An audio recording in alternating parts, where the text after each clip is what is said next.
بسم اللہ الرحمن الرحیم۔ السلام علیکم۔ حضرت ابو ہریرہ رضی اللہ تعالیٰ عنہ بیان کرتے ہیں کہ رسول پاک صلی اللہ تعالیٰ علیہ وآلہ وسلم سے دریافت کیا گیا، کون سی عورت بہتر ہے؟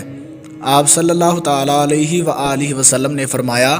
وہ جو اپنے خامند کو خوش کر دے جب وہ اسے دیکھے،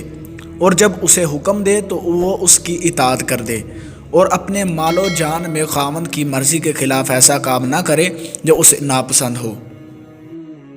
حضرت ابن عباس رضی اللہ تعالیٰ عنہ سے روایت ہے کہ رسول اللہ صلی اللہ تعالیٰ علیہ وآلہ وسلم نے فرمایا، 4 چیزیں ایسی ہیں جسے مل جائیں تو اسے دنیا و آخرت کی بھلائی مل گئی: شکر گزار دل، ذکر کرنے والی زبان، تکلیفوں میں صبر کرنے والا بدن، اور ایسی عورت جو اپنے خامند سے اپنی ذات کے بارے میں اور اس کے مال کے بارے میں خیانت کی طالب نہ ہو۔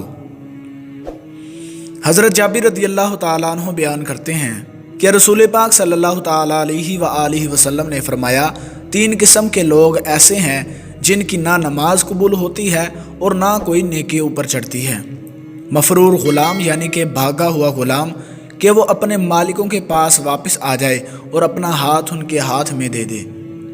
وہ عورت جس پر اس کا خامند ناراض ہو; اور نشے والا حتیٰ کہ وہ ہوش میں آ جائے۔ تو دوستو، اللہ تبارک و تعالی سے دعا ہے کہ اللہ رب العزت ہمیں ان احادیث پر عمل کرنے کی توفیق عطا فرمائے۔ ملتے ہیں کسی اگلی ویڈیو میں، تب تک کے لیے اللہ حافظ۔